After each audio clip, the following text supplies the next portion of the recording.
The knock comes between the prayer and the pie. 3 measured strikes.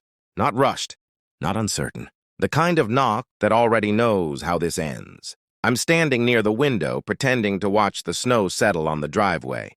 My sister is mid-laugh, glass of wine lifted like a trophy. Dad is talking about margins, because he never stops talking about margins.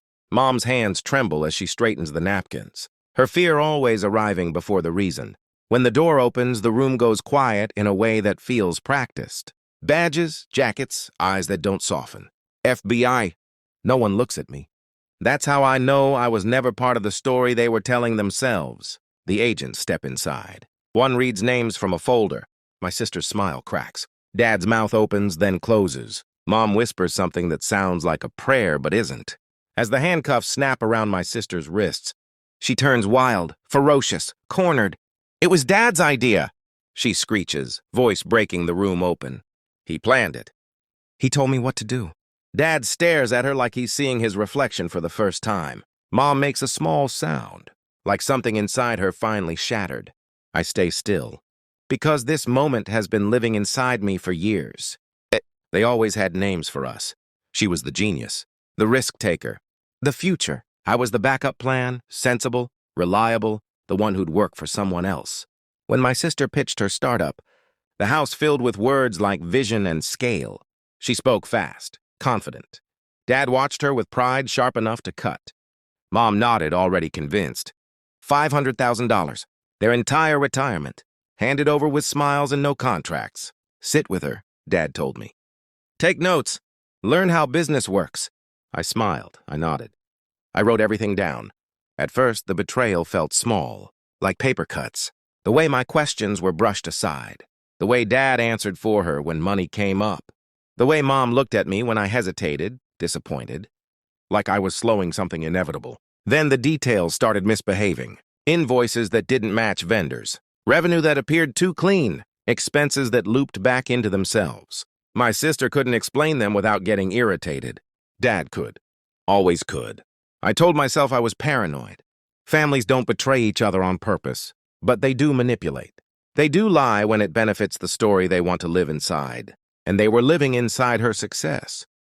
I didn't confront them, I observed. Late nights, I followed money trails the way other people follow lovers. Public records. Shell companies. Addresses reused like old lies. Dad's handwriting in scanned documents. His language. His fingerprints everywhere. Externally, I stayed harmless. I asked polite questions. I praised growth. I let my sister preen. I let Dad coach her through answers she didn't fully understand anymore. Internally, I sharpened. This wasn't just fraud. It was theater.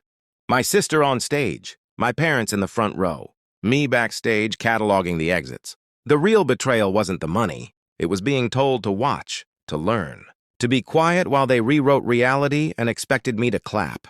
So I did what I was raised to do. I took notes. The confirmation arrived in an email dump I didn't even need to decrypt. Dad had grown careless, comfortable. He explained everything to her like she was still a child. What accounts to move money through, which numbers to inflate, how to keep Mom calm. My sister wasn't the architect. She was the mouthpiece. I printed everything. When I asked Dad casually how they were handling compliance, he smiled too fast. "Why?" he asked. I shrugged. "Just curious." That night, I submitted an anonymous tip, attached every file, every note. Years of watching turned into a clean timeline. Then I waited. Back in the dining room, chaos blooms. Dad starts shouting. My sister sobs. Mom can't stop shaking. An agent asks who handled the finances. There's a pause. Heavy, expectant. My sister looks at Dad. Dad looks at Mom. Mom looks at me. I speak once. He did. Dad turns slowly, disbelief collapsing into recognition. "You," he whispers. Not angry, awed. I meet his eyes. Calm, precise. "You told me to take notes." The agents lead them away one by one. My sister screams my name like it's an accusation, like it's a curse. "You knew," she says. "You let it happen." I nod. Yes, that's the cruelest truth I can give her. The house is empty now, too quiet for a place that once held so many lies. Mom hasn't called. I don't expect her to. They thought I'd work for someone else. They were right. I worked for the truth, And when it paid out, I didn't stay to watch them lose everything. I closed the door, and I never looked back.